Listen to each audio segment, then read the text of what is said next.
नमस्कार, आप देख रहे हैं न्यूज वन इंडिया। मैं हूं आपके साथ पूजा यादव। शुरुआत बड़ी खबरों के साथ में करेंगे। बड़ी खबर इस बीच बलरामपुर से आ रही है। समाजवादी पार्टी प्रवक्ता आईपी सिंह कोर्ट में बेहोश हो गए। अदालत में पेशी के दौरान हार्ट अटैक की आशंका। आईपी सिंह की हालत गंभीर, लखनऊ किए गए रेफर। 22 साल पुराने मामले में कल जेल भेजा गया था। आज जमानत अर्जी पर सुनवाई होनी थी। अदालत में पेशी के दौरान हार्ट अटैक की आशंका। आईपी सिंह की हालत गंभीर। आईपी सिंह लगातार मौजूदा सरकार पर हमलावर रहते हैं। 22 साल पुराने मामले में कल ही उनको जेल भेजा गया था। आज पेशी के दौरान उनको हार्ट अटैक की आशंका है। आज जमानत अर्जी पर सुनवाई होनी थी, लेकिन कोर्ट रूम में ही उन्हें बेहोशी उनको हुई और आशंका है कि उनको हार्ट अटैक आया है। सपा प्रवक्ता आईपी सिंह कोर्ट में बेहोश हुए। अदालत में पेशी के दौरान हार्ट अटैक की आशंका। आईपी सिंह की हालत गंभीर, लखनऊ रेफर किया गया।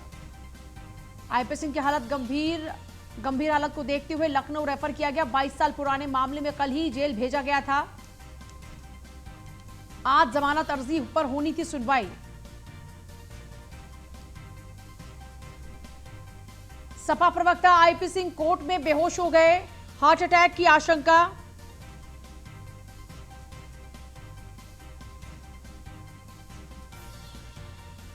आईपी सिंह की हालत गंभीर बताई जा रही है। हालत नाजुक। 22 साल पुराने मामले में कल ही जेल भेजा गया था। आज जमानत अर्जी पर सुनवाई होनी थी, लेकिन इससे पहले कोर्ट रूम में बेहोश हो गए सपा प्रवक्ता आईपी सिंह। अदालत में पेशी के दौरान हार्ट अटैक की आशंका। ये बड़ी खबर इस बीच आपको बता रहे हैं। अदालत में पेशी के दौरान हार्ट अटैक की आशंका। आईपी सिंह की हालत गंभीर, लखनऊ उनको रेफर किया गया है। आईपी सिंह लगातार सरकार पर हमलावर रहते हैं ट्विटर के माध्यम से, और अब 22 साल पुराने मामले में जेल गए थे। कल ही जमानत अर्जी पर आज सुनवाई होनी थी। कोर्ट रूम में बेहोश हो गए। हार्ट अटैक की आशंका है। सिचुएशन क्रिटिकल बताई जा रही है। उनकी क्रिटिकल सिचुएशन को देखते हुए ही उनको लखनऊ रेफर किया गया।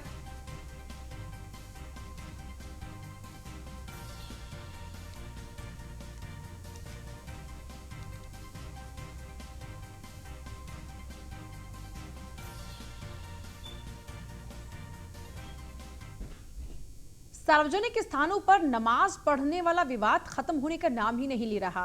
कभी लुलु मॉल, तो इस बार बीएचयू में नमाज पढ़ने पर विवाद हो गया।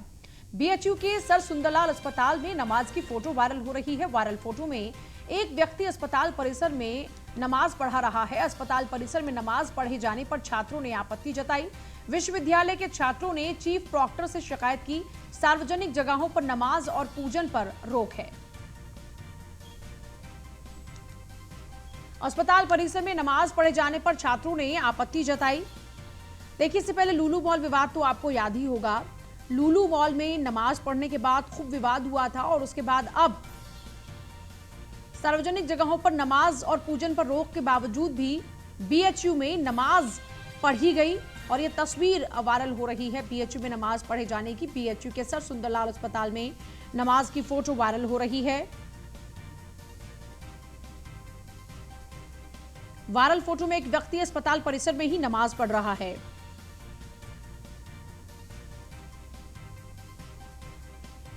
अस्पताल परिसर में नमाज पढ़ने वाली यह तस्वीर वायरल हो रही है। विश्वविद्यालय के छात्रों ने चीफ प्रॉक्टर से इसको लेकर शिकायत की है। सार्वजनिक स्थलों पर दरअसल उत्तर प्रदेश में नमाज पढ़ने पर रोक है पूरी तरीके से।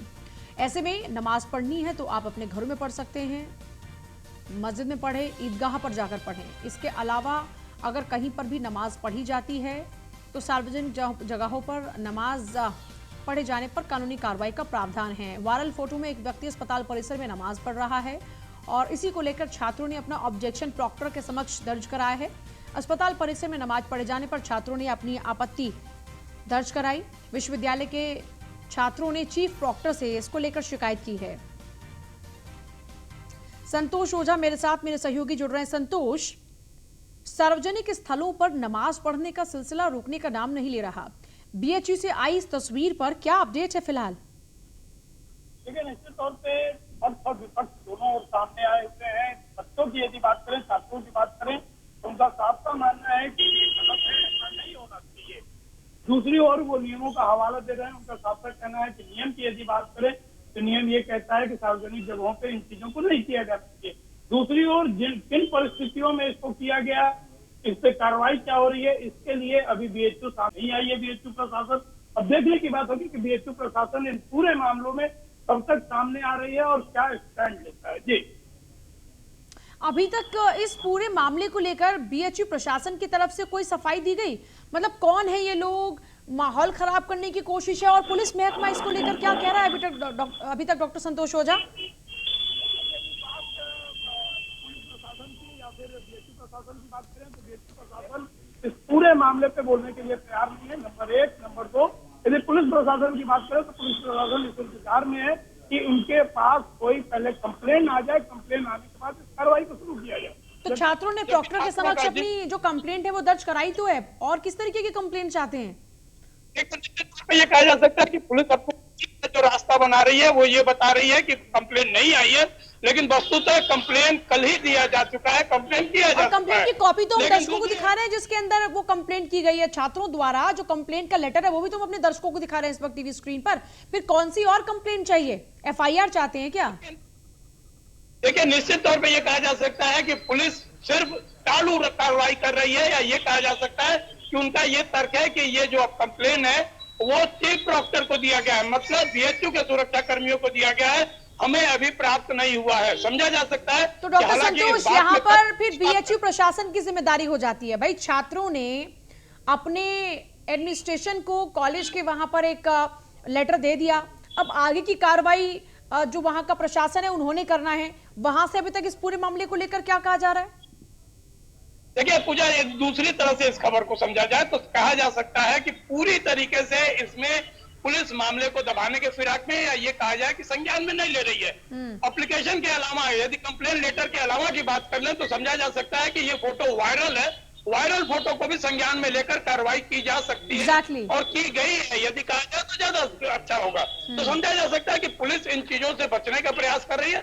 लेकिन दूसरी ओर यदि देखा जाए, जिस ढंग से यहाँ के छात्र हैं, जिस ढंग के इस बात के सामने लाने वाले लोग हैं, उनका साफ सा कहना है कि इस मामले का तह तक जाया जाएगा और जांच कराया जाएगा। हाँ, पुलिस ऑफ रिकॉर्ड जरूर इस बात को स्वीकारती है कि हम इस मामले पे जांच शुरू कर दिए हैं, और हम लोगों के पास जो जानकारी है उस जानकारी के अनुसार ये जौनपुर से आया हुआ मरीज है। लेकिन इन बातों में कितना तथ्य है, कितनी सत्यता है, वाकई अच्छा, मरीज के तीमारदार हो सकते हैं, मरीज के तीमारदार हो सकते हैं, क्योंकि मरीज तो इलाज करा रहा होगा, मरीज भी यहाँ पर नमाज पढ़ रहा है, मतलब थोड़ा सा अजीब लग रहा है सुनने के अंदर। वाकई इसमें तथ्य क्या है वो साफ होने चाहिए। देखिए, इसमें दो राय नहीं है कि मरीज या मरीज के परिजन, तमीरदार, दोनों लोगों का होना अपने आप में बड़ी बात है। हालांकि कहा यह गया है कि ये दिखाने आया था अपने को साफ सा मतलब है ये मरीज था और ये परिजन नहीं था। लेकिन कुल मिला के यदि बात किया जाए तो लोगों को अभी पूरी तरीके से ये उद्योगों की स्थिति है कि ये क्या ये मरीज था, खुद को दिखाने आया था, या अपने परिजन के लिए यहाँ आया हुआ था और उस दरमियान इसने नमाज। चलिए ठीक है डॉक्टर संतोष, बहुत ही शुक्रिया आपका फिलहाल पूरी जानकारी के लिए। नजर बनाए रखिएगा इस पूरी खबर पर, बाकी भी अपडेट्स आपसे लेते रहेंगे।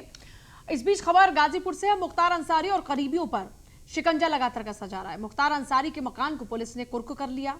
25 लाख की कीमत का मकान कुर्क हुआ है। मोहम्मदाबाद के दर्जी टोला स्थित मकान पर यह कार्रवाई हुई है। मुख्तार के भाई अफजल अंसारी के खिलाफ एक्शन। अफजल अंसारी की 1 करोड़ 85 लाख की जमीनें कुर्क हुई हैं। शकरपुर गांव में अफजल अंसारी की जमीनें थी। मुख्तार के गुर्गे काजू कुरैशी की 40 लाख की संपत्ति कुर्क हुई है और मुख्तार अफजाल की कुल 2 करोड़ 10 लाख की प्रॉपर्टी को सीज कर दिया गया है।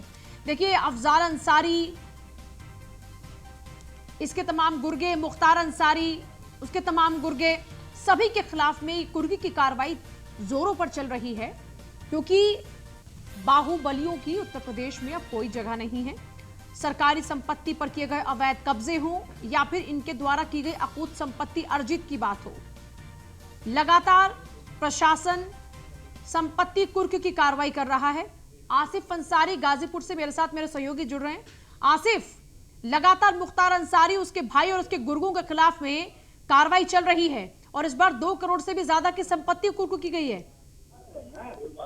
जी, आपको बता दें कि आज मोहम्मदाबाद के दर्जी टोला में माफिया मुख्तार अंसारी, उनके बड़े भाई बीएसपी से सांसद अफजाल अंसारी और एक मुख्तार गैंग के जो सक्रिय सदस्य रहे काजू कुरैशी पे आज जिला प्रशासन ने कुर्क की कार्रवाई की है। करीब 2,50,00,000 रुपए की ये कुर्क की कार्रवाई की गई है, जिसमें मोहम्मदाबाद थाना क्षेत्र के दर्जी टोला मोहल्ला में ये मकान स्थित था, उसको कुर्क की गई है। चलिए ठीक है जी। आपको बता दें 1,85,000 करोड़ की जमीनें भी पुलिस ने साथ में कुर्क की गई।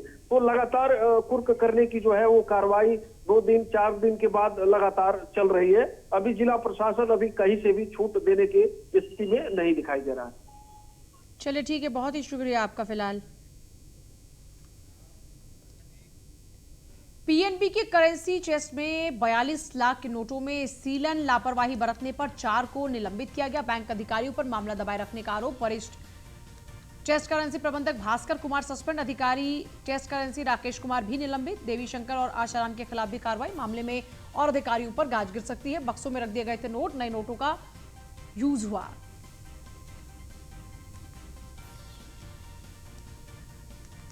पीएनबी की शाखा पांडु नगर में एक अनोखा मामला सामने आया है, जहां पर चेस्ट करेंसी में 42 लाख रुपए गल गए हैं, जिसकी आरबीआई की ऑडिट टीम ने जब जांच किया तो ये मामला सामने आया। इस वक्त मैं उसी बैंक के बाहर खड़ा हूं। यह वही बैंक है जिसके अंदर चेस्ट करेंसी का ऑफिस बना हुआ है, जहां पर जो नोट आते हैं उनको वहां पर बक्सों में भरकर रखा जाता है। लेकिन 42 लाख रुपए बक्सों में भर करके और चेस्ट जो करेंसी के जो ऑफिस बना वहां पर रखा गया था। लेकिन जब आरबीआई की टीम ने 25 जुलाई से 29 जुलाई के बीच में यहाँ पर ऑडिट किया था, उस ऑडिट के दौरान वो सभी 42 लाख रुपए गल गए थे, जिसके बाद आज जो पूरे मामले जांच में पता चला कि पूरे जो नोट हैं वो गले हुए, वो किसी के काम पे नहीं बचे। अब उनके उन नोटों का यूज नहीं होता। इस जांच में एक बात यह भी सामने आई है कि जो नए नोट जो आ रहे थे करेंसी इनके पास, उन नए नोट का तो इस्तेमाल किया जा रहा था, लेकिन नहीं इस्तेमाल हो पा रहे थे।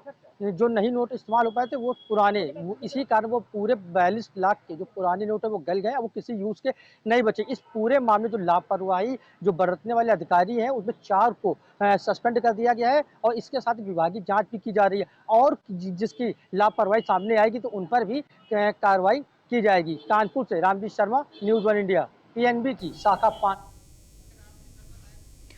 और रामजी शर्मा जुड़े भी हमारे साथ में। रामजी की तरफ रुख करते हैं, ज्यादा जानकारी देंगे रामजी। रामजी जरा बताइएगा किस तरीके से इन अधिकारियों की लापरवाही का खामियाजा बैंक को नुकसान के तौर पर भुगतना पड़ेगा और इसकी भरपाई कौन करेगा? बड़ी बात यह है। जी बिल्कुल, मैं आपको बता दूं कि ये जो पंजाब नेशनल बैंक की जो शाखा है पांडु नगर में, यहाँ पर जो करेंसी का जो ऑफिस बना हुआ था वहाँ पर पैसों को बक्से में रख करके रखा जाता था, जिसके लिए सिक्योरिटी भी रहती थी, सिक्योरिटी गार्ड रहते थे, बैंक के कर्मचारी देख रेख में सारा पैसा रखा जाता। लेकिन काफी समय से उन पैसों को न चेक किया जा रहा था, न उन पैसों को देखा गया। जिसके बाद लगातार जो बारिश हो रही थी, उस बारिश को देखते हुए जो आरबीआई की ऑडिट टीम है वो चेक करने के लिए जुलाई में पहुंचती है और वहां पर पहुंचने के बाद देखती कि वहाँ जो सीलन है वो लगातार दीवारों पे थी, लेकिन जो चाबी उस वक्त जब ऑडिट टीम चेकिंग कर रही थी उसमें चाबी जो थी आरबीआई के अधिकारियों को उपलब्ध नहीं करा पाई थी, जिस कारण उस समय चेक नहीं हुआ। जब ऑडिट की टीम जब दोबारा आरबीआई की टीम पहुंचती है तो वहां पर बक्सों को खोला जाता है तो उसमें सारे नोट गले हुए थे। जब उनकी गिनती करा कि 42 लाख रुपए वो नोट निकलते हैं, ऐसे में सबसे बड़ा सवाल ये उठ रहा है कि लगातार इतना पैसा जो बक्से में रखा था उसका इस्तेमाल क्यों नहीं किया? जो नए नोट आ रहे थे उनका तो इस्तेमाल होता, जो इन बक्सों में पैसा रख करके तहखाने जहाँ रखा गया, जहाँ पर उनको पैसा रखा जाता है उसको आखिर चेक क्यों नहीं जाता? इस पूरे में जो लापरवाही बरतते हैं वरिष्ठ प्रबंधक जो करेंसी के थे भास्कर कुमार, इसका राकेश कुमार, इन सभी इस समय 4 लोगों पर, देवी शंकर समेत 4 लोगों पर निलंबन की कार्रवाई डीजीएम पंजाब नेशनल बैंक जो डीजीएम उनके तरफ से की गई। इसके साथ ही उन सभी पर विभागीय जांच भी की जा रही है। साथ ही उन लोगों का भी आज पता किया जो मुख्य प्रबंधक पीएनबी बैंक के हैं उनके खिलाफ भी जांच हो रही है कि आखिर वह सब जो वहां मौजूद थे वो सब इस बक्से में जो पैसा रखा था उसको चेक क्यों नहीं कर रहे थे आखिर, और किस किस की इसमें लापरवाही है। जिनकी भी लापरवाही सामने आएगी उन पर भी कार्रवाई की बात डीजीएम जो है यहाँ के कानपुर के, वो उनका कहना है कि सभी जाँच हो रही विभागीय और जो टीम है, जो लोकल टीम है, टेक्निकल टीम है, वो सभी जाँच कर रहे हैं। जाँच रिपोर्ट आने के बाद और भी जो दोषी के अधिकारी हैं उन पर कार्रवाई की जाएगी। जी चलिए ठीक, शुक्रिया आपका फिलहाल पूरी जानकारी के लिए। लखनऊ के हजरतगंज में होटल की छत गिर गई। गोखले मार्ग पर सागर होटल की छत गिरी। छत गिरने से गार्ड गंभीर रूप से घायल हो गया। घायल गार्ड का इलाज सिविल अस्पताल में चल रहा है। हजरतगंज में होटल की छत गिर गई। देखिए लगातार मूसलाधार बारिश हो रही है लखनऊ के अंदर। 9 लोगों की जान इससे पहले चली गई दीवार गिरने से, और अब कोखले मार्ग पर सागर होटल की छत गिरी, जिसके कारण जो वहां के सुरक्षा गार्ड है वो गंभीर रूप से घायल हुआ, जिनका इलाज चल रहा है अस्पताल में।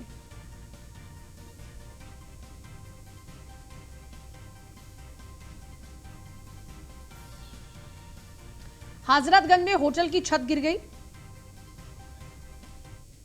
सागर होटल मतलब इंटरनेशनल सागर होटल उसके उसी में गिरी। गोखले मार्ग पे छतने की बांडा गिरा। 20 बार एम्बुलेंस फोन के कुछ नहीं हो रहा। करें सुविधा कर रहे। कोई मदद के लिए आया वहाँ पे? कोई नहीं आया। 20 बार तो हम फोन कर चुके हैं। 100 नंबर 112 नंबर में कोई नहीं मिल रहा है इसको। अभी किसको लेके आए हैं आप? अभी हम ही अपनी बाइक से लेके आए बैठाल के इनको, गार्ड साहब को जिसको चोट लगी। और कितने लोग घायल हैं? और कोई नहीं था, यही था। हम 10 मिनट बाद देखे मतलब कुछ गिरा, तब देखे तो बिल्कुल घायल पड़े थे। कहाँ पे? सागर होटल। भारी बारिश के चलते कई पेड़ गिरे। विक्रमादित्य मार्ग पर कई पेड़ गिर गए। पेड़ गिरने से आवागमन बाधित हो चुका है। मूसलाधार बारिश ने परेशानी राजधानी लखनऊ में बढ़ा दी है। भारी बारिश के चलते चारों तरफ पानी ही पानी है। कई जगहों पर पेड़ गिर रहे हैं, कहीं पर घरों की दीवारें दरक रही हैं, तो कहीं पर इन्हीं दीवारों के गिरने से लोगों की जान जा रही है। चारों तरफ लखनऊ का कुछ ऐसा ही हाल है। ये तस्वीरें आप देख सकते हैं, विक्रमादित्य मार्ग की ये तस्वीरें हैं जहां पर कई पेड़ गिर गए। भारी बारिश के चलते विक्रमादित्य मार्ग पर कई जगहों पर पेड़ गिर गए, जिस कारण से जो यहां पर रास्ता है वो बाधित हो रहा है। आप देख सकते हैं कई जगहों पर इनके कारण से रास्ता रुक गया है। विक्रमादित्य मार्ग पौष इलाका, वहां पर भी इस वक्त इस मूसलाधार बारिश के कारण समस्या आन खड़ी है। लखनऊ में चौधरी चरण सिंह एयरपोर्ट परिसर में पानी भर गया। पानी भरे होने से आने वाले यात्रियों को दिक्कतें हो रही हैं। एयरपोर्ट रोड पर पानी भरा होने से वाहन भी खराब हो गए। वाहन खराब होने से एयरपोर्ट यात्रियों को दिक्कतें हो रही हैं। एयरपोर्ट के मुख्य रास्ते, पार्किंग एरिया के अलावा कई अन्य जगह पानी भर गया। जल निकासी की व्यवस्था न होने से एयरपोर्ट सड़कों पर जल भराव।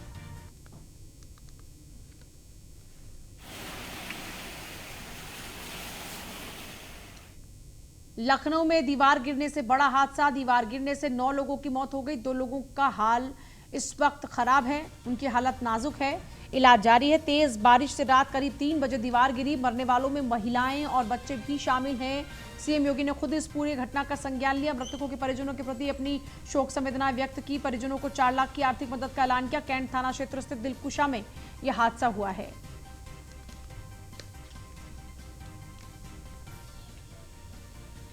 चार तस्वीरें लखनऊ, झांसी, रायबरेली, हमीरपुर की फिलहाल आपके सामने। मूसलाधार बारिश ने 9 जिंदगियों को छीन लिया। कई परिवार आज उजड़ गए। मौत की दीवार ने 9 लोगों की जान ले ली। तस्वीरें आप देख सकते हैं। रायबरेली में भी यहां पर कमोबेश वही स्थिति है। यहां पर भी अब जो दीवारें हैं वो गिर गई। देखिए, जैसा हमने जिक्र किया कि मूसलाधार बारिश ने कईयों की छत उनसे छीन ली। कईयों की छत छिन गई तो वहीं पर कईयों की जिंदगियां भी चली गई। लखनऊ में 9 लोगों की जान चली गई। झांसी में भी अब यही स्थिति है, वहां पर भी दीवारें गिर रही हैं। हमीरपुर में भी आप देख सकते हैं कैसे पूरा का पूरा मकान ढह गया और चारों तरफ उसके बाद सिर्फ बर्बादी का मंजर है। वहीं रायबरेली में भी आप देख सकते हैं, यहां पर भी अब दीवार ढह गई तो कहीं पर छत गिरी, कहीं पर दीवार ढह गई, किसी के मकान दरक रहे हैं और कहीं पर लोगों की जिंदगियां चली गई। आज लगभग यही हालात हैं राजधानी में मूसलाधार बारिश के बाद। हमारी टीम घटनास्थल पर पहुंचकर स्थिति का जायजा ले रही है। रिपोर्ट देखिए। 9 लोगों की मौत हुई है। आर्मी के जवान भी हमारे साथ बातचीत के लिए मौजूद हैं। सर, कितने बजे ये हादसा हुआ है? कितने लोगों को रेस्क्यू किया गया? ये हादसा तो जब हम आए थे 3 बजे को, 3 बजे लगभग 3 बजे हो गए। हम तो जब पहले वाला आया था ना किवाटी, हमारा 11 JRC का किवाटी। मूसलाधार बारिश ने खोली स्मार्ट सिटी की पोल। एक दिन की बारिश ने नगर निगम के तमाम दावों को फेल कर दिया। स्मार्ट सिटी बनाने के लिए करोड़ों का बजट खर्च होता है।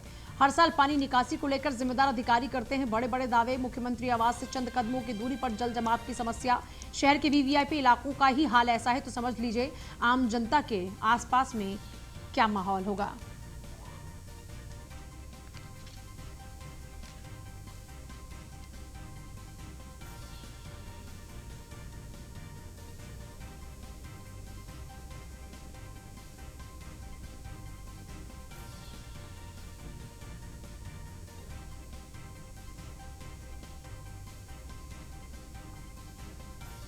राजधानी लखनऊ समेत समूचे उत्तर प्रदेश में पिछले 24 घंटे से मूसलाधार बारिश हो रही है। बारिश से जल भराव की समस्या जगह जगह पर हो गई है, लेकिन राजधानी लखनऊ में बड़े बड़े दावे किए जाते थे कि जो पानी है, अगर जल भराव होता है उससे निपटने की पूरी तैयारी है। सामने का नज़ारा देख लीजिए, इस समय पंपिंग सेट लगा करके यहाँ से पानी निकाला जा रहा है। बाकायदा दो पंपिंग सेट लगे हुए हैं, तमाम अन्य मशीनें भी लगी हुई हैं जो लगातार जो है पानी निकालने का काम कर रही हैं। निश्चित तौर पर जिस जगह पर हम लोग खड़े हैं, यहाँ से महज चंद कदमों की दूरी पर मुख्यमंत्री आवास है और यहाँ की जब सुविधाएं ऐसी हैं तो समझिए बाकी लखनऊ की क्या स्थिति होगी। लखनऊ स्मार्ट सिटी तो जरूर बन रहा है, लेकिन सिर्फ कागजों पर। एक दिन की मूसलाधार बारिश ने सारी की सारी पोल खोल दी और अब पंपिंग सेट लगा करके पानी निकालने की कोशिश की जा रही। ये सिर्फ एक जगह की बानगी नहीं है, पूरे लखनऊ की है। तमाम ऐसे इलाके हैं जिनके घरों में पानी भरा हुआ है, लेकिन अभी तक कोई वहां पर पहुंचा नहीं। ना तो नगर निगम की टीम पहुंची, ना ही कोई अन्य पहुंचा। हालांकि जो मंडलायुक्त लखनऊ है, उन्होंने मोर्चा संभाला था, खुद आकर के उन्होंने जायजा लिया था कि कहां पर कितना जल भराव है। लेकिन सबसे बड़ा सवाल है कि स्मार्ट सिटी की ओर तो लखनऊ बढ़ रहा है, लेकिन जमीन पर वो दिखाई क्यों नहीं दे रहा? क्यों जब एक दिन की जल भराव की समस्या से पूरा लखनऊ त्रस्त हो गया, क्यों जो व्यवस्थाएं थी वो धरातल तरफ उतारी नहीं गई? कहीं ना कहीं भ्रष्टाचार के दम पर पूरा तरीका से खेल चल रहा है। जो चीजें होनी चाहिए थी वो नहीं है। पंपिंग सेट तक लखनऊ में पर्याप्त नहीं, जितने पंपिंग सेट होना चाहिए थे उतने पंपिंग सेट मौजूद नहीं है। निश्चित तौर पर इसको लेकर के सवाल कई खड़े हो रहे कि आखिर लखनऊ नगर निगम कब जागेगा। लखनऊ से न्यूज मिलने के लिए अश्विनी कुमार, सहयोगी स्टेप के साथ।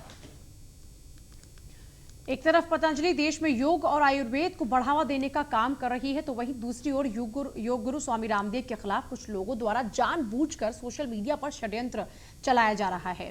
न्यूज वन इंडिया से बातचीत में योग गुरु स्वामी रामदेव ने कहा कि हम षड्यंत्रकारियों का पर्दाफाश करेंगे। 100 से ज्यादा लोगों की सूची बनाई है, खाली मानहानि नहीं बल्कि क्रिमिनल केस करेंगे। और क्या कुछ कहा सुनिए। हमारे साथ बातचीत करने के लिए योग गुरु स्वामी रामदेव जी हैं। सर, पतंजलि के खिलाफ जो षड्यंत्र चल रहा है, किस तरीके से आप इस षड्यंत्र को टैकल करेंगे ताकि षड्यंत्रकारियों का पर्दाफाश हो सके? देखो, जिन लोगों ने षड्यंत्र किया है, 100 से ज्यादा लोगों की हमने लिस्ट बना रखी है, उनको नोटिस भेजें और उनके ऊपर क्रिमिनल केस करेंगे। खाली ऐसे मानहानि का ही नोटिस नहीं देंगे, क्योंकि आज पतंजलि फूड्स की मार्केट कैप नेटवर्थ 50,000 करोड़ के लगभग है। आने वाले समय में करीब 5 लाख करोड़ के हम अलग अलग आईपीओ लेकर के आ रहे हैं। ऐसे तो हमको जीने नहीं देंगे।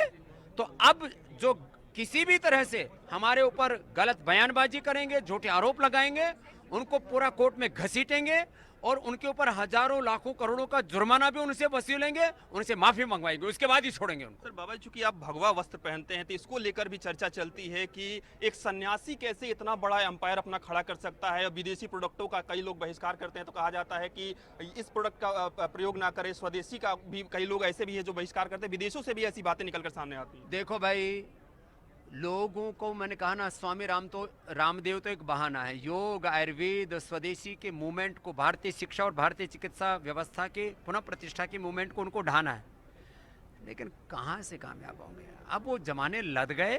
देश में सरकार भी कम से कम अच्छी है इस रूप में कि वो कभी भी गलत कामों को बर्दाश्त नहीं करेगी और कम से कम सनातन के खिलाफ तो कोई साजिश को कामयाब नहीं होने देगी। और मैंने बचपन से आज तक कभी मैंने कहा भगवान का विधान और देश का संविधान उसको तोड़ा नहीं।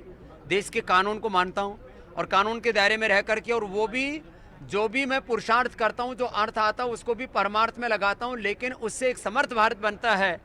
अब वो भी लोगों को रास नहीं आता है। लाख कोशिश कर लें, स्वामी रामदेव चरई बेती अपना काम करेगा।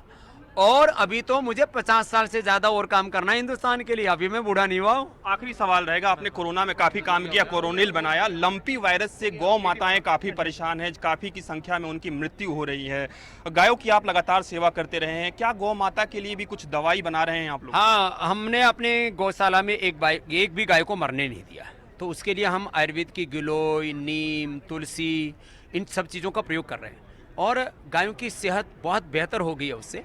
तो हम जल्दी ही ये सारे निष्कर्ष और व्यवस्थित रूप से मीडिया के सामने रखेंगे। और मैं सबसे आह्वान करूंगा, अपनी गायों को गिलोय पिलाइए, अश्वगंधा, तुलसी पिलाइए, नीम पिलाइए। अपने गायों जो नेचुरल तौर तरीके हैं उनसे अपने गायों की इम्यूनिटी बढ़ाइए और इस वायरस से बचाइए। धन्यवाद। तो ये थे हमारे साथ स्वामी रामदेव, जिनका साफ तौर पे कहना है कि गायों को गिलोय पिलाइए और इससे अपनी गायों को बचाइए। वीडियो जर्नलिस्ट राम त्रिपाठी के साथ पीयूष तिवारी, नई दिल्ली। और चलिए फिलहाल आपसे ले रहे हैं इजाजत, लेकिन आगे भी तमाम खबरों के लिए आप देखते रहे न्यूज़ 1 इंडिया। नमस्कार।